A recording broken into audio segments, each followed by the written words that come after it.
Not My First Language, a memoir. Written and read by Reena Arora-Sánchez.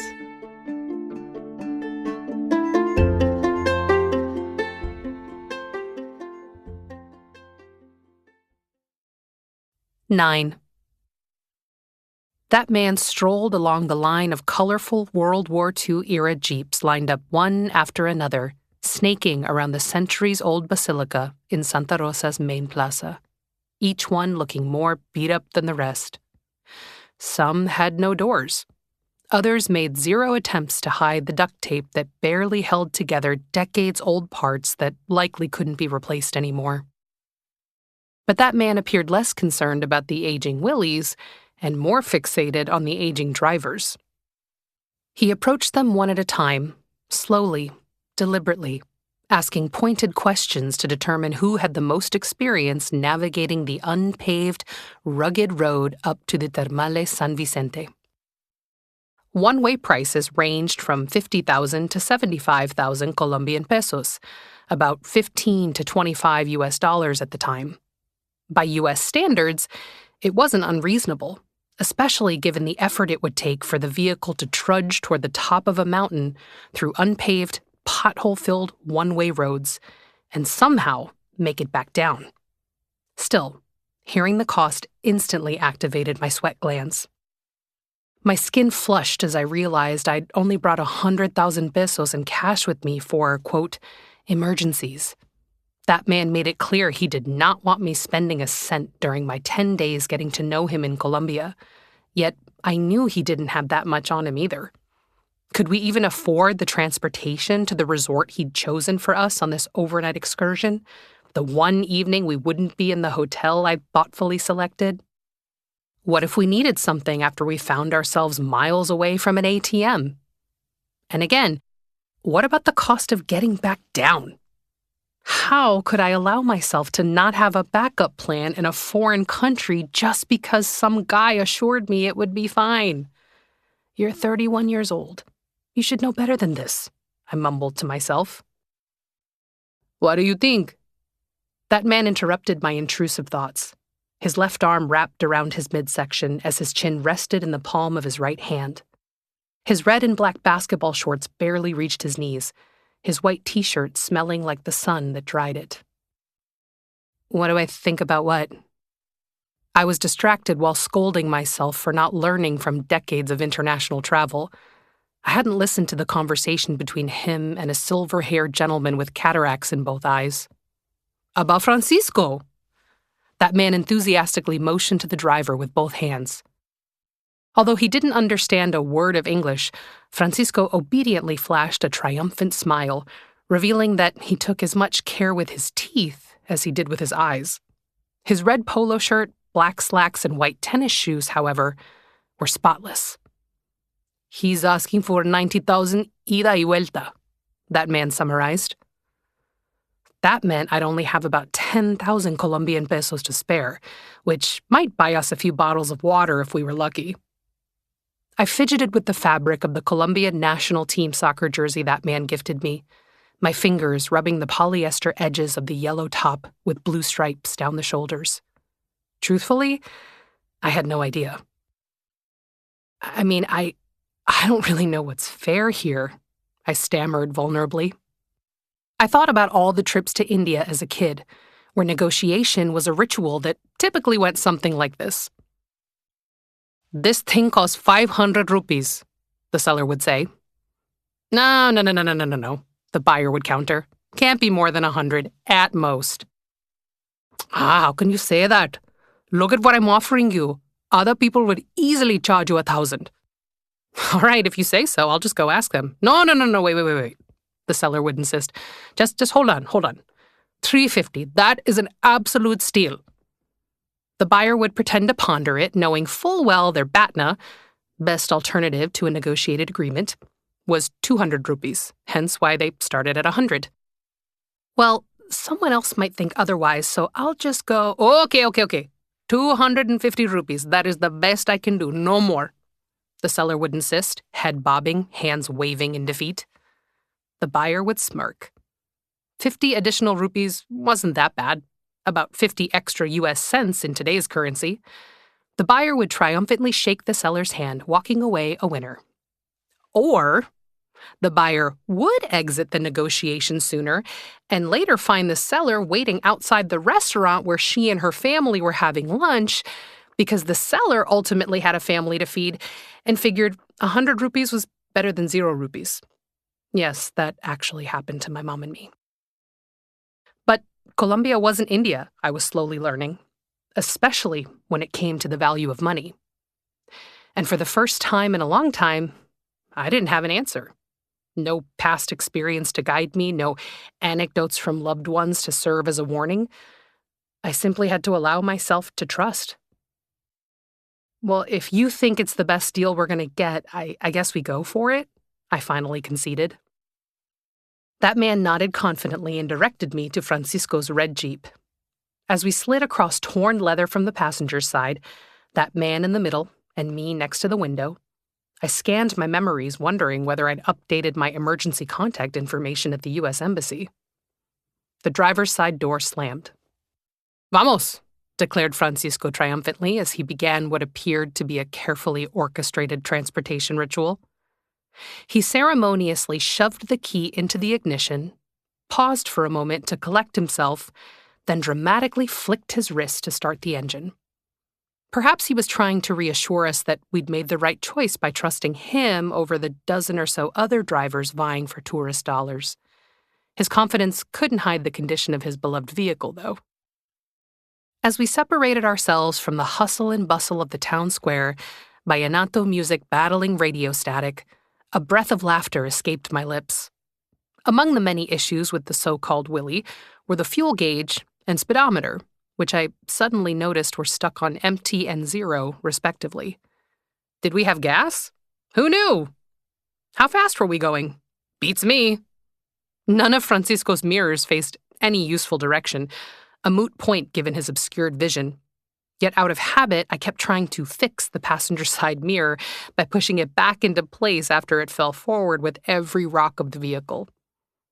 That man and I exchanged amused glances, his fingers caressing my thigh as I covered my mouth with the back of my right hand. This was going to be interesting. When the paved part of the road ended and there was nowhere to go but up, Francisco began making conversation. He politely asked that man and me where we were from and what brought us to Santa Rosa. His casual demeanor as we bounced up and down the rugged terrain made it clear he'd been on this trip a million times before, a realization that allowed me to release some of the tension in my shoulders and soften the grip I had on the door handle. That man was a little more nervous, only half joking when he laughed about us possibly going to die on this journey. But Francisco had a prominent sign posted inside his Jeep that spoke to both of us, and after reading it, we gave ourselves permission to oblige. Viajemos tranquilos. Yo conduzco y Dios dirige. God was our navigation system. The Red Willie continued to bump along the winding uphill path as signs for Termales San Vicente insisted the resort was just up the road or only a couple of miles away. Since I didn't have a signal to check Google Maps, I had to believe they were right. As I pondered just how far we actually were, the environment opened up from the narrow, remote gravel road on which we'd been driving for nearly an hour into a serene compound surrounded by massive native trees, plants, and waterfalls.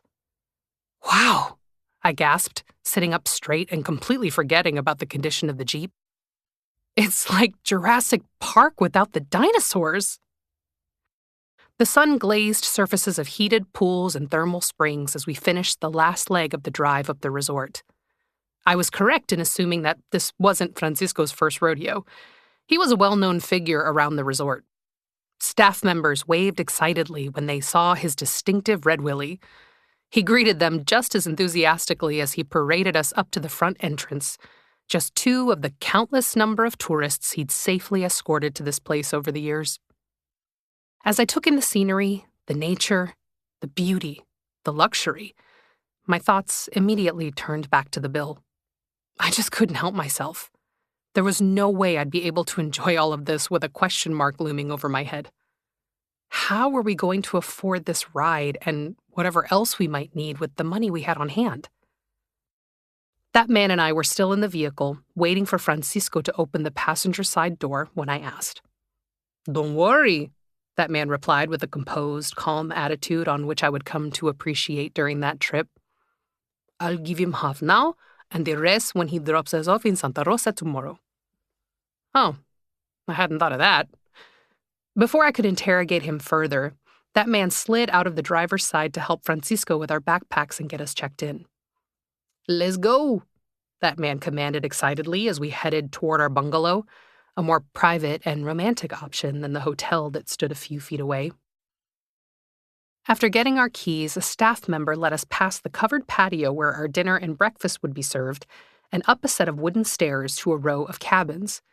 I immediately noticed they were connected to one another, so perhaps not as private as we'd anticipated. But I didn't care. I was just relieved we'd made it in one piece. The ride down would be a challenge for another day, I convinced myself. Though it sounded fancy on paper, our accommodation for the night was as bare bones as it could get. Not quite camping, certainly not glamping, something in between. After being spoiled at our 4-star hotel in Pereira over the past several days, that man seemed less than pleased. He stood in the middle of the room, hands on his hips, surveying what he'd splurged on with the hard-earned money from his part-time job. The cozy cabin with light seeping through slats of wood was advertised to fit 4 comfortably. In one corner was a king-sized bed, a rarity at that time in Colombia's Eje Cafetero, facing a tightly packed bunk bed. There was a small dresser across the room and a bathroom that looked more like an outhouse attached to the living space. The only reason it could be considered a proper washroom was that it was marginally connected to the rest of the structure. Overall, the accommodations were rustic, but the space was clean and well-maintained. That man mulled after the staff member left, not wanting to offend him. "I was hoping for a little more." I could see the disappointment wash over his face and immediately tried to reassure him that it was just fine for me. He'd been planning this trip for weeks and was so proud of himself for doing it all on his own. The last thing I wanted was to seem unappreciative. All I wanted to do was spend quality time with him, to make these 10 days count. I didn't care if it was here, or at a spa, or in a cave. "It's okay, babe, it's just one night," I said tenderly, grabbing him by the waist and pulling him close as I looked into his sweet, dark eyes. "Besides, there's so much to do here," I continued, motioning toward the front door that led back out to nature. "We aren't planning to sit in the room, right? Let's go out and explore." He smiled, leaned in to kiss me, and agreed to make the best of it. After changing into our swimsuits, we headed toward the man-made hot pools a short walk from our bungalow. Steam hovered above the water, mingling with the late afternoon sky. The sun would soon set, and I wanted to make the most of the daylight we had. I took a deep breath and then immediately panicked when I remembered what was under my white swim cover-up. For the first time in my adult life, I was wearing a 2-piece, and it was time to expose myself. In public, in front of a man I hardly knew.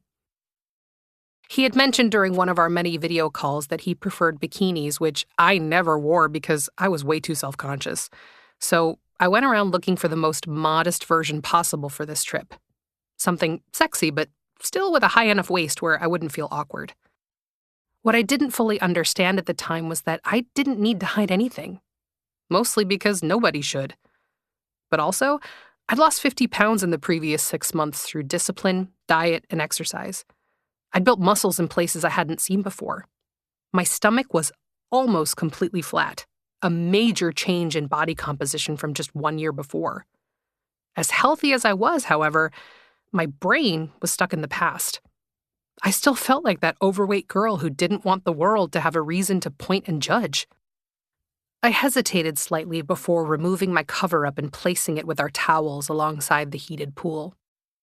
That man looked me up and down with a satisfied nod of approval. As I breathed a little sigh of relief, he suddenly motioned to the outdoor showers behind him.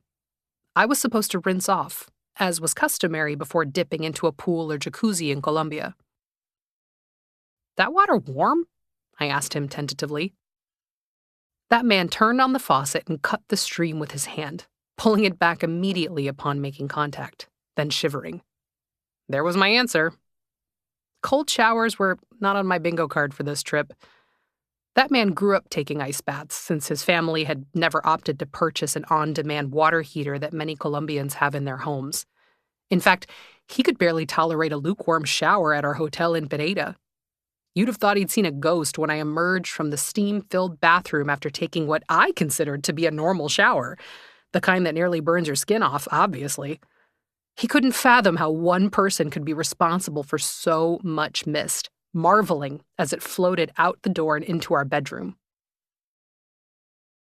I glanced in the direction of the cold showers, then back at the adjacent hot baths. No, I declared, shaking my head. No, I'm not going to do that. Really? He teased. So, you're going to enter a pool that other people are using without washing yourself? No, I insisted. I mean, well, I hate cold showers. It's not happening. Besides, aren't there chemicals in these pools to kill all the bad stuff, like chlorine or something? That man rolled his eyes and grabbed me with one hand, pulling me underneath the spigot. I scream-laughed. He was skinny, but strong, and no amount of effort on my part could free me from his hold. A rush of icy water hit the top of my head, piercing down my body and shocking my entire system. Stop, stop, stop, I yelled. Survival instinct suddenly kicked in, giving me the power I needed to pull from that man's grip and free myself from that Arctic hell. Never again, that's it, I declared with chattering teeth, pointing at him to emphasize just how much I meant business. I turned around and shuffled toward the hot pool. As soon as I dipped my toes in the water, life returned to my body. I eased down the stairs and began swimming to the other side. I was shocked when the water gently forced the bottom of my two-piece further down my hips. I rushed to adjust it before it fell off altogether. I couldn't believe that I'd actually gotten something too large for my new body type. Normally, I was fighting to find something that fit comfortably. Turns out, I didn't need a suit that big after all. As I pushed through the surface of the pool, I was greeted by lush native trees and plants that framed an open blue sky, along with a handful of other steaming bodies of water scattered throughout the mountainous horizon. Some had built-in waterfalls and fake rocks to make them look like the natural hot springs that were further down the resort property, while others were simply static. I sighed and thanked the universe. Thanked my mom for getting me here. The view, the water, the man.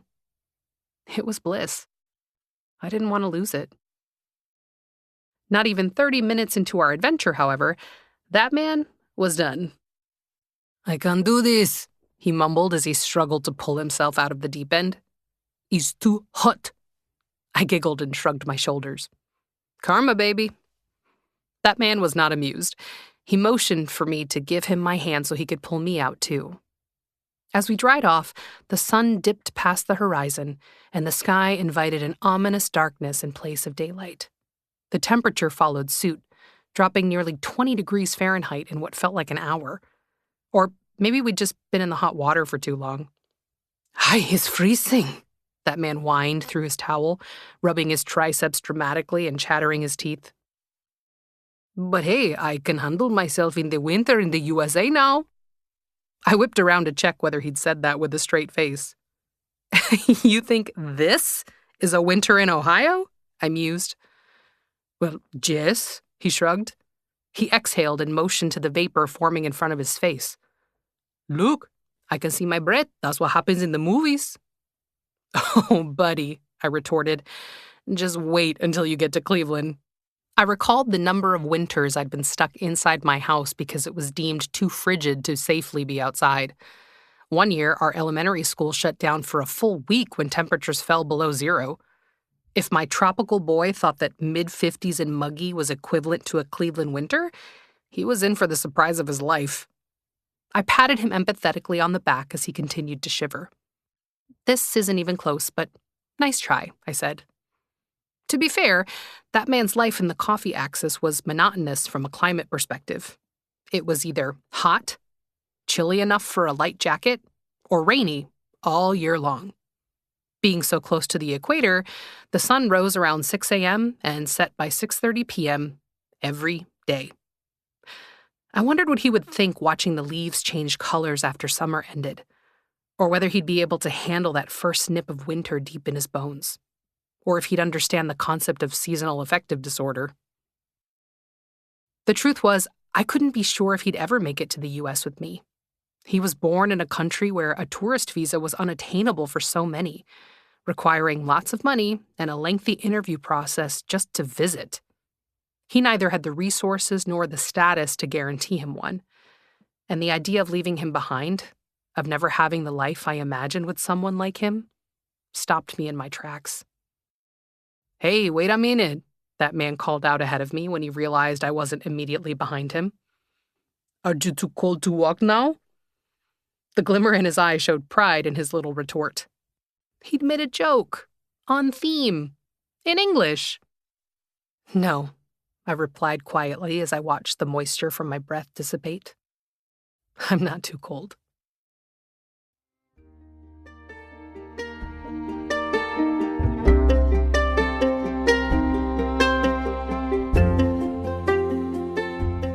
This chapter reflects my personal recollections and is not intended to serve as a factual record. Memory is imperfect, and others might recall events differently. Certain names, details, and dialogue have been altered or reconstructed for clarity and privacy.